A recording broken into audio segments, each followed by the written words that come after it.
the energy I feel inside don't even match how it's coming out. And that got a lot to do with the topic. And it's been going, and it's been like that for a while now, and it's just not resonating with me. And a lot of things that's been happening today have just been confirmation. So I said, you know what? Let me be more proactive and get on here and document some more. So they big mad.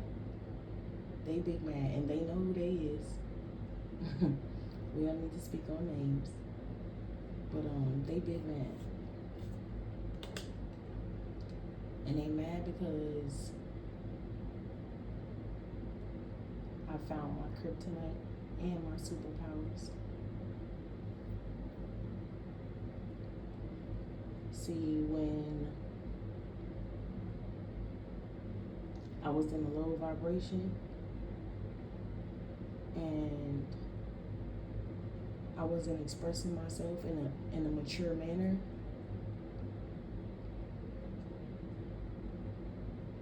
it was a part of the plan to make me look crazy. It was a part of the plot. And not just their plot, but God's plot too. That was the season of humiliation. It was a long season. Everybody's seasons ain't the same, but it was a long winter, as they say. It was a long season of humiliation for me, and that was because I was too busy trying to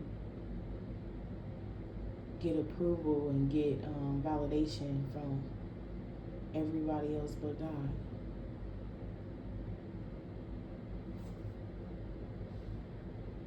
So in my mature days, I would, you know, I'm a warrior.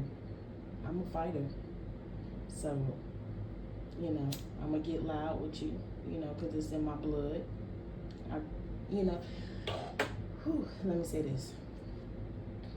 Who I am and the family that I come from did not do anything but add to who I already was. So this lifetime, I had a family that was loud, you know, full of women, you know, strong head, you know what I'm saying? Women that'll get down and get dirty and change their own tire. Like, but also a family of where marriage was like weird.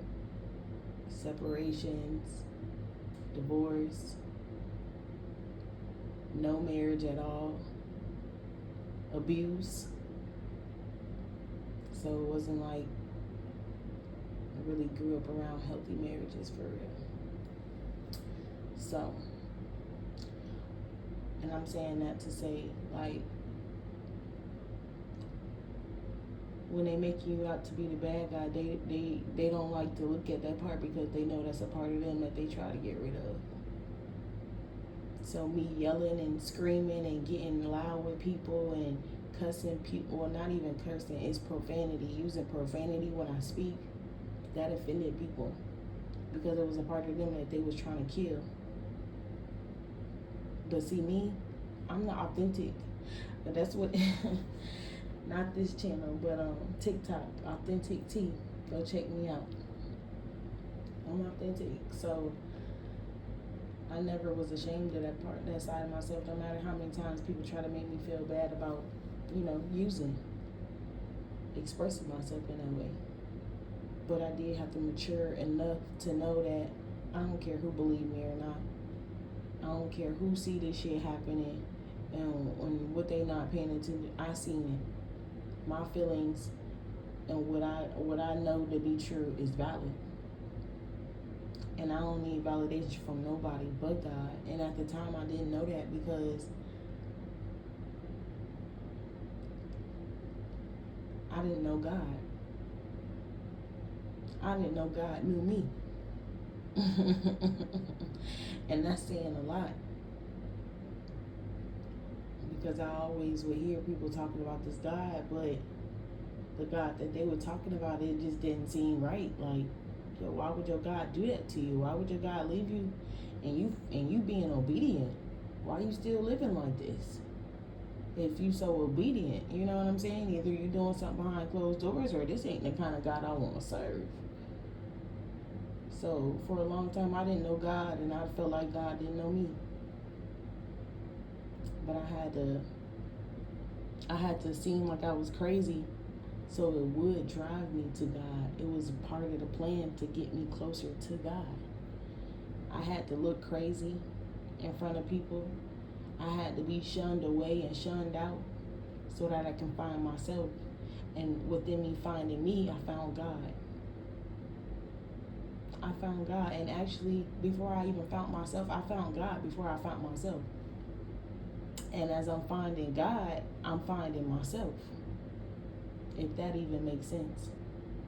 That's just how my process went. I didn't start to love myself until God showed me He loved me. Till God showed me that She loved me. I didn't love myself until they showed me that they loved me and that I had a reason to be loved. I came into this world loving myself. But see, that's why they big mad now, because everything that they've been doing up until up until probably a couple weeks ago, really, because they ain't been stopped, and they are being stopped now, but then they wasn't being stopped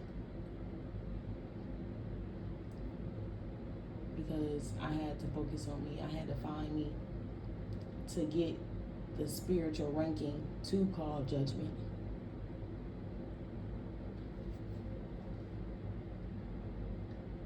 But now that I found me, they big mad. Because none of they tactics work. None of their old tactics work. Using men, because I come from a generation where the Jezebel spirit haunts our bloodline.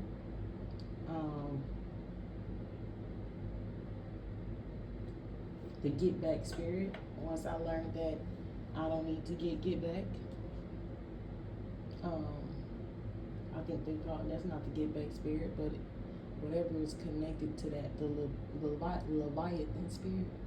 No, not sure. I'm still learning, y'all. But I can tell you one thing: my natural intelligence. I don't doubt it. I may not always have the book terminology for it or the political terminology for it, but I don't doubt my spiritual intelligence at all. But yeah, they mad now. They mad now because now I can articulate myself in a calm and peaceful manner to where people can hear me and where people can see me. And I'm not doing no get back, so people not having a reason to raise their eyebrow. I had to move out the way, out of my own way, out of God's way, so they can do what they need to do and I can focus on me.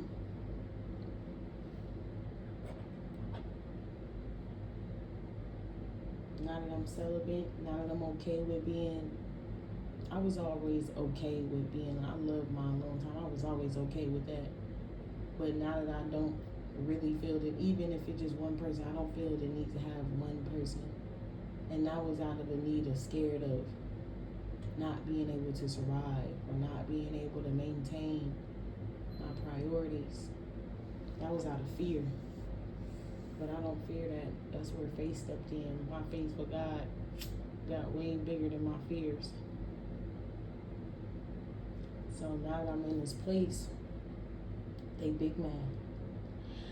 They big mad. Why you mad? You big mad. Shout out to Plies, y'all. Shout out to that man. But yeah. And listen. I really had to sit back and realize how much of my decisions wasn't even my own decisions. It was just part of witchcraft and spells being put on me.